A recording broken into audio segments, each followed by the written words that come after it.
BBC বাংলার সান্ধ্য অধিবেশন প্রবাহতে আপনাদের স্বাগত।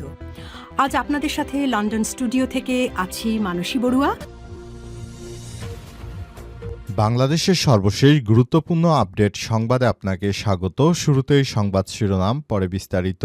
প্রথমেই জানাবো আমাদের হাতে থাকা সর্বশেষ গুরুত্বপূর্ণ সবথেকে তাজা আপডেট সংবাদ। মুরাদনগরে আসিফ মাহমুদের বিরুদ্ধে ঝাড়ু মিছিল। কুমিল্লা ৩ মুরাদনগর আসনে বিএনপির প্রার্থী ও সাবেক 5 বারের সংসদ সদস্য কাজী শাহ মোফাজ্জল হোসেন কায়কোবাদকে নিয়ে সাবেক উপদেষ্টা আসিফ মাহমুদ সজীব ভুঁইয়ার বিতর্কিত মন্তব্যের প্রতিবাদে মুরাদনগরে ঝাড়ু মিছিল ও বিক্ষোভ সমাবেশ করেছে বিএনপির নেতাকর্মীরা। তারা উপদেষ্টা আসিফ মাহমুদ সজীব ভুঁইয়ার বিরুদ্ধে এলাকার মহিলা ভাড়া করে তারপর তার নামে ঝাড়ু মিছিল করিয়েছে। এরপর জানাবো ইসিতে যেসব অভিযোগ জানালো জামাত। সারা দেশে মারাত্মকভাবে নির্বাচনের লেভেল প্লেইং ফিল্ড লঙ্ঘিত হচ্ছে বলে অভিযোগ করেছে বাংলাদেশ জামাত ইসলাম। জামাতের পক্ষ থেকে বলা হয়েছে, তারেক রহমান একার জন্য এত সিকিউরিটি আর বাংলাদেশের অন্যান্য যারা নাগরিক রয়েছে তাদের বেলায় একজনও সিকিউরিটি দেওয়ার মুরদ নেই। এই ধরনের অসামঞ্জস্যতা আমরা লক্ষ্য করছি।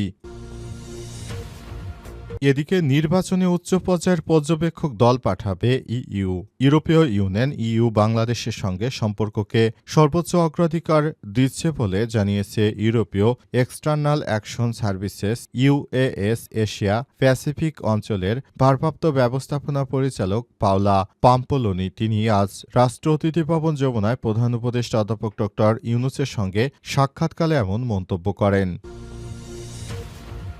এবারে জানাবো উপদেষ্টারা সেফ এক্সিট নিতে দরবারে দরবারে সেজদা দিচ্ছে বললেন রিফাত রশিদ। সরকারের একাধিক উপদেষ্টা এখন নিজেদের সেফ এক্সিট নিশ্চিত করতে বিভিন্ন মহলে দরবারে দরবারে যাচ্ছে বলে মন্তব্য করেছেন বৈষম্য বিরোধী ছাত্র আন্দোলনের সভাপতি রিফাত রশিদ। এবং সর্বশেষ জানাবো সুইজারল্যান্ডে বিলিয়ন বিলিয়ন ডলার মূল্যের স্বর্ণ বিক্রি করেছে ভেনেজুয়েলা। প্রেসিডেন্ট নিকোলাস মাদুরো ক্ষমতায় থাকাকালীন ভেনেজুয়েলা থেকে সুইজারল্যান্ডে বিপুল পরিমাণ সোনা বিক্রি করেছে। আজ কাস্টমসের তথ্য উদ্ধৃত করে রয়টার্স এই খবর নিশ্চিত করেছে।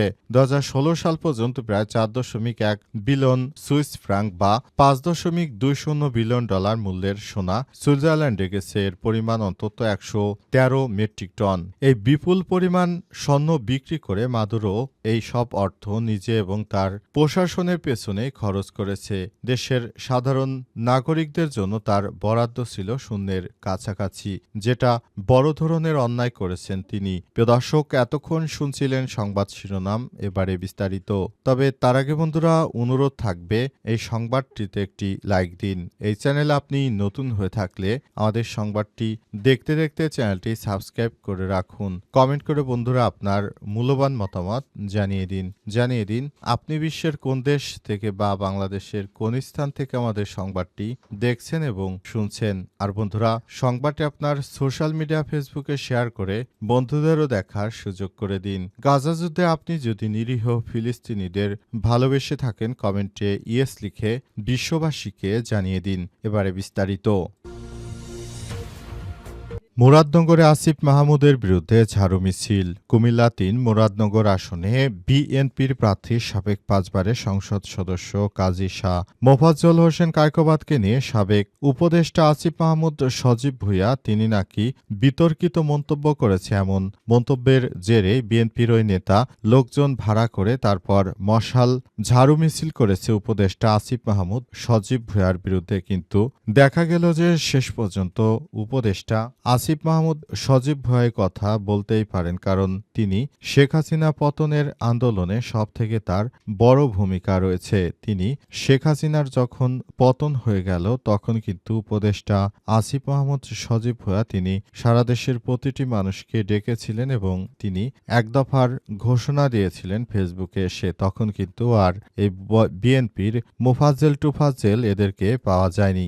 কিন্তু এখন তারা দলীয় স্বার্থ এবং নিজের স্বার্থ বিবেচনায় উপদেষ্টা আসিফ মাহমুদ সজীব ভুঁইয়া তাকে দুর্নীতিবাজ সহ নানাভাবে পরিচয় করিয়ে দিচ্ছে এবং তার বিরুদ্ধে প্রতিনিয়ত তারা মিথ্যা প্রচার করছে, অপচেষ্টা চালাচ্ছে, এই ধরনের নানাবিধ সমস্যা তারা তৈরি করছে। কিন্তু প্রতিনিয়ত এই ধরনের কর্মকাণ্ড করে উপদেষ্টা আসিফ মাহমুদ সজীব ভুঁইয়ার জনপ্রিয়তা আসলে কমানো যাবে না। কারণ বাংলাদেশের প্রতিটি মানুষ উপদেষ্টা আসিফ মাহমুদ সজীব ভুঁইয়াকে ভালোবাসে, তাকে পছন্দ করে। সুতরাং এসব বিষয়গুলো আমাদেরকে ভাবতে হবে এবং সে অনুযায়ী কাজ করতে হবে। আমরা মনে করি উপদেষ্টা আসিফ মাহমুদ সজীব ভুঁইয়া তিনি অত্যন্ত ভালো মানের একজন মানুষ। ভবিষ্যতে তিনি নতুন বাংলাদেশ বিনির্মাণে তার যে ভূমিকা, সেজন্য তাকে ধন্যবাদ জানাই। বিএনপির এই ধরনের উস্কানিমূলক কর্মকাণ্ড আসলে গ্রহণযোগ্য কোনো কাজ হতেই পারে না। কারণ বিএনপি যেটা করছে সেটা সম্পূর্ণরূপে তারা করছে শুধুমাত্র তাদের নিজেদের স্বার্থ হাসিল করতে, যেটা বরাবরই করে থাকে বিএনপি। কিন্তু এটা কখনোই উচিত হয়নি। কারণ উপদেষ্টা আসিফ মাহমুদ সজীব ভুঁইয়া যখন শেখ হাসিনার বিরুদ্ধে কথা বলেছে, বিএনপি নেতা কায়কোবাদ তখন গর্তের মধ্যে লুকিয়েছিল।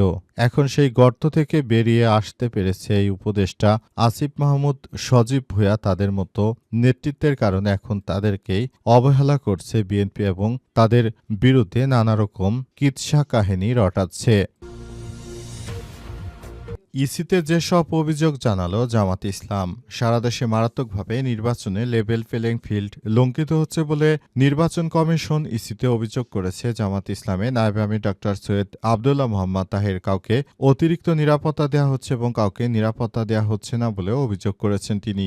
বুধবার 7 জানুয়ারি বিকেলে আগারগাঁও প্রধান নির্বাচন কমিশনার এএমএম নাসির উদ্দিনের সঙ্গে বৈঠকে তিনি এমন অভিযোগ করেছেন। তিনি বলেন, তারেক রহমানকে আপনারা যে প্রোটেকশন ঠিক আছে, কিন্তু একজনকে এত প্রোটেকশন আর অন্যান্য ব্যক্তিদের বেলায় কোনো প্রোটেকশন নেই, এটা কেমন কথা? তিনি একজন নির্বাচনের প্রতিনিধিত্ব করবেন, অন্যান্য সবাইও প্রতিনিধিত্ব করবে। কিন্তু দেখা যাচ্ছে তারেক রহমানের পেছনে সেনাদের বহর লাগিয়ে দিয়েছেন, আবার অন্যান্য রাজনৈতিক নেতাদের একজনও কোনো নিরাপত্তা কর্মী দিচ্ছেন না। তাহলে তিনি কেন এত সুবিধা পাবেন? এর আগে তিনি তো কখন নির্বাচিত কোনো ব্যক্তি ছিলেন না। তিনি হয়তো এখন বিএনপির দায়িত্ব নেবেন। কিন্তু এই কথা বলতে গিয়ে তিনি আরো বলেন, এই ধরনের কর্মকাণ্ড আসলে সরকারের গ্রহণযোগ্যতাকে প্রশ্নবিদ্ধ করে। এতদিন ধরে আন্দোলন সংগ্রাম করে যে বাংলাদেশটাকে গড়ে তুলতে চেয়েছি, কিন্তু এক শ্রেণীর দালাল মানুষের কারণে আমরা নানাভাবে পর্যবস্ত হয়েছি।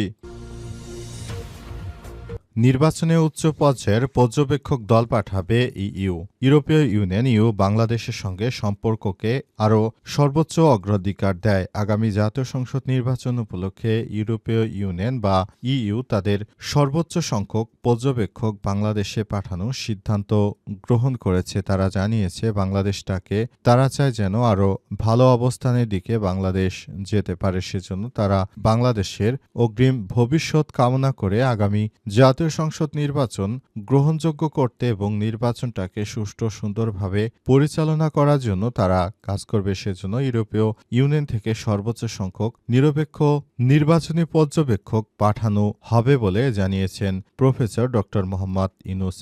ইউরোপীয় ইউনিয়নের প্রধানের সঙ্গে বৈঠকের মাধ্যমে অন্তর্বর্তীকালীন সরকারের প্রধান উপদেষ্টা প্রফেসর ডক্টর মোহাম্মদ ইউনুসের সরকার তিনি যে নতুন বাংলাদেশ গড়ে তুলেছেন, সেই নতুন বাংলাদেশ গড়ে তুলতে গিয়ে তিনি নানাভাবে কাজ করছেন এবং সবকিছুর মধ্য দিয়ে তিনি বাংলাদেশটাকে আরও সুন্দরভাবে গড়ে তোলার চেষ্টা করছেন এবং নতুন বাংলাদেশ গড়ে তোলার জন্য তিনি যে সর্বোত্তক ভূমিকা পালন করছেন, সেটি করতে গিয়ে নানাভাবে সমস্যার সম্মুখীন হওয়ার পরও সরকার এখনও সেভাবেই কাজ করে যাচ্ছে। উপদেষ্টারা সেফ এক্সিট নিতে দরবারে দরবারে সেজদা নিচ্ছে বললেন রিফাত রশিদ। সরকারের একাধিক উপদেষ্টা এখন নিজেদের সেফ এক্সিট নিশ্চিত করতে বিভিন্ন মহলে দরবারে দরবারে যাচ্ছে বলে মন্তব্য করেছেন বৈষম্য বিরোধী ছাত্র আন্দোলনের সভাপতি রিফাত রশিদ। আজ সংবাদ সম্মেলনে তিনি এমন মন্তব্য করেন। তিনি বলেন, জুলাই আন্দোলনে সহযোদ্ধাদের উপদেষ্টারা আর চেনে না। গুলশান, মগবাজার, বাংলা মোটর এই এলাকাগুলোতেই তাদের পরিচিত জগৎ, অথচ যারা সামনে থেকে লড়াই করেছে, গুলি খেয়েছে, আহত হয়েছে, কাতরাচ্ছে, তাদের খোঁজ কেউ রাখছে না। রিফাত রশিদ আরও জানান, জুলাই আন্দোলনে যারা শহীদ হয়েছে সেই শহীদ হওয়ার ধারাবাহিকতা এখনো থামেনি। কিছুদিন আগেও আমাদের ভাইয়েরা শহীদ হয়েছে, লড়াই করেছে, কিন্তু উপদেষ্টারা নিজেদের নিরাপদ প্রস্থান নিয়েই ব্যস্ত। তিনি আরও অভিযোগ করে বলেছেন, বাংলাদেশ ধীরে ধীরে একটি পুলিশি রাষ্ট্রে রূপ নিচ্ছে। এখন রাজনীতিবিদ ও সরকারের চেয়ে পুলিশ এবং গোয়েন্দা সংস্থাই বড় হয়ে উঠেছে। রাষ্ট্র পরিচালনা করবে, জনগণের সার্বভৌমত্ব ক্ষমতা নিশ্চিত করবে, কিন্তু এখন তারা নিজেদের স্বার্থ হাসিল করতে সবথেকে বেশি ব্যস্ত হয়ে পড়েছে। সময় তিনি আরও বলেন, তাদের বিরুদ্ধে যে ধরনের অভিযোগ পাচ্ছি, আগামী জাতীয় সংসদ নির্বাচনে তারা বাংলাদেশটাকে ডুবাবে ছাড়া কখনোই তারা ভালো কোনো কিছু অর্জন করতে পারবে না এবং এই ধরনের কর্মকাণ্ড আসলে কোনোভাবেই গ্রহণযোগ্য নয়।